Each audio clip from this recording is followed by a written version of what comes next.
How can we end content creation overwhelm with just one piece of content? Seems quite impossible, but it really is very powerful what I'm about to give to you today. So stay tuned because I'm going to give you 7 tips that will help you be present across several platforms on social media if that is what you want to do. So you don't get stuck in overwhelm, so you don't stop doing anything on social media. Anybody with me on this one? Because it's just too much. You don't know how to fit it all in.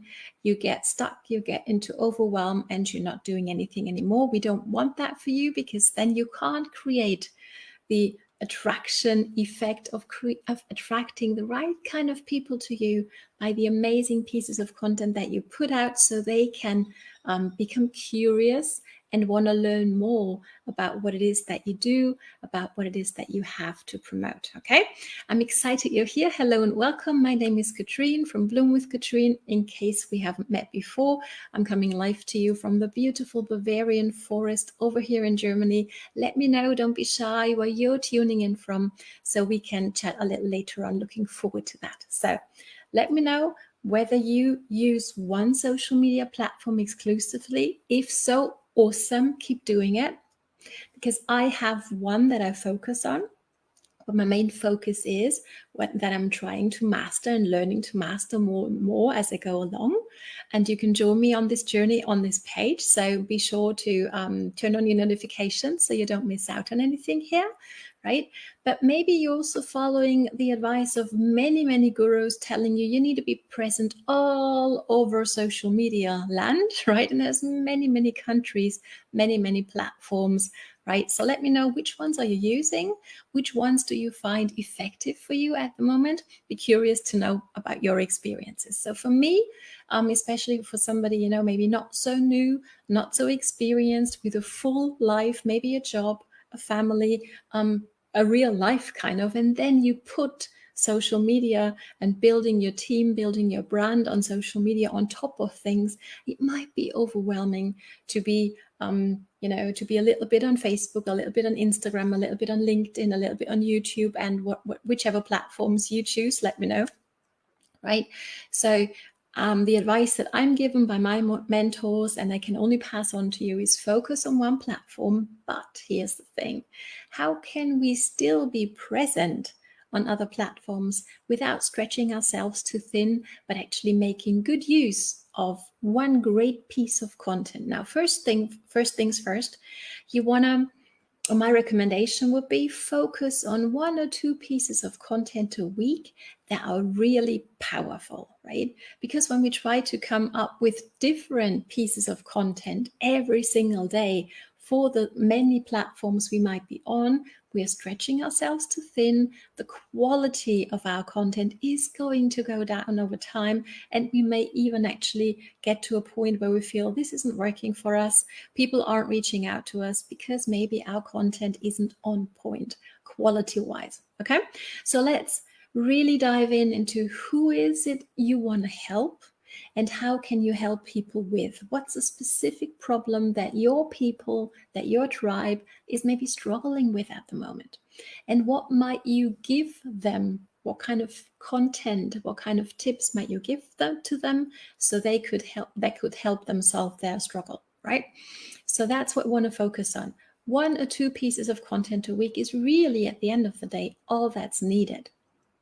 Right? So let's really be sure that we know who we want to serve and how we can serve them. And then maybe, I don't know, post, a text post on one day, right? And test the waters kind of. Is it something that people resonate with? If so, awesome. Let's take the same ideas, maybe add in 1 or 2 more tips in a live video. Let me know whether you do live video. It's so powerful, right? I love doing live videos by now, but I used to struggle big time. So it is absolutely possible to get into the habit of that. Okay, so you have 1 piece of content of a written post. Now you do a live video on that. Me, I focus on Facebook, and my favorite pieces of content is live video. That's what I feel it's most comfortable for me actually by now to provide value to you. But what's yours? Let me know. Do you feel more comfortable writing a text post?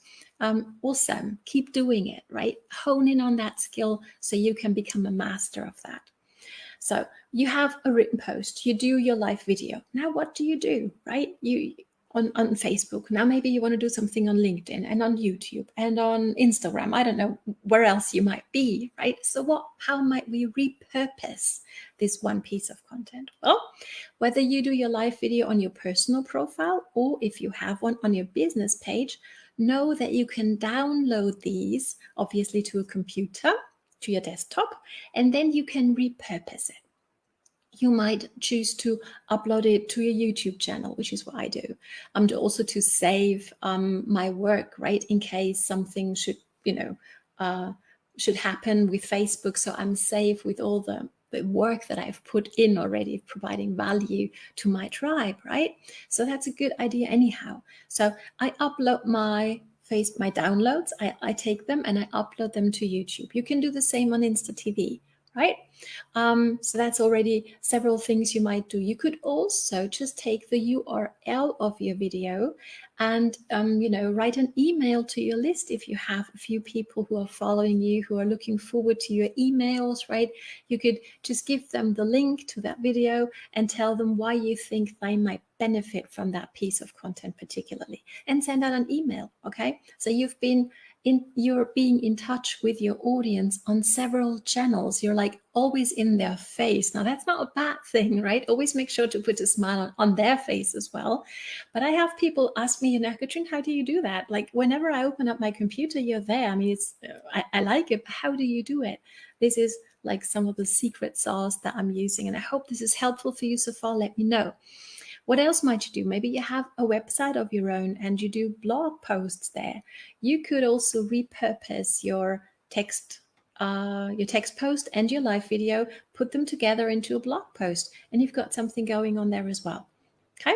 And of course, when we're talking about Facebook and business pages, you might choose to boost, to click on boost the post, boost your live video, but make sure you know what you're doing when it comes to that. If you need help with that, feel free to reach out. I'm more than happy to show you a few tricks that can help you attract exactly targeted, the right kind of people whom you would like to reach out to you and ask you for more information, which is a great, great feeling. I really want to help you achieving that and having that in your life. It's such a game changer for me.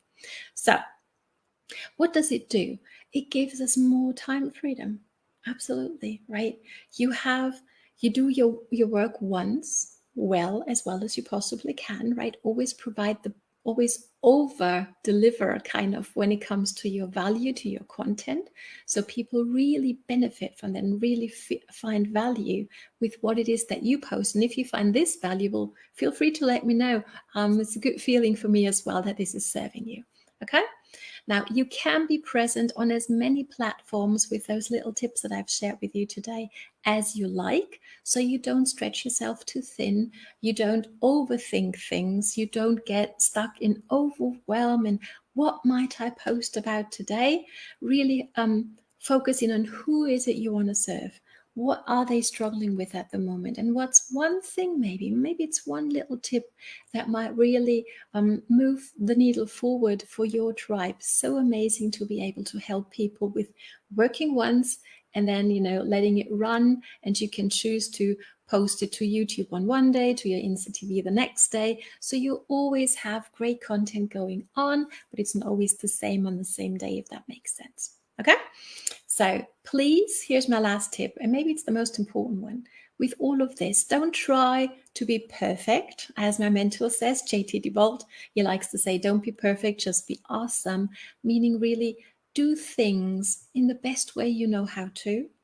And don't wait until you feel you're ready, until you feel you'll be perfect. Because really, it's not about being perfect. It's about being of value and really being a servant leader. Okay, so thanks so much for watching.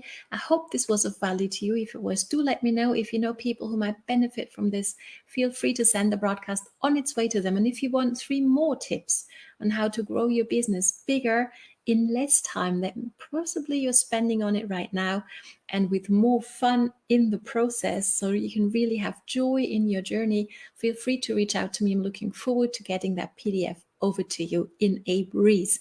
Thanks so much for watching. Seeing you again on Thursday. Looking forward to that. All the best from Katrin. Bye.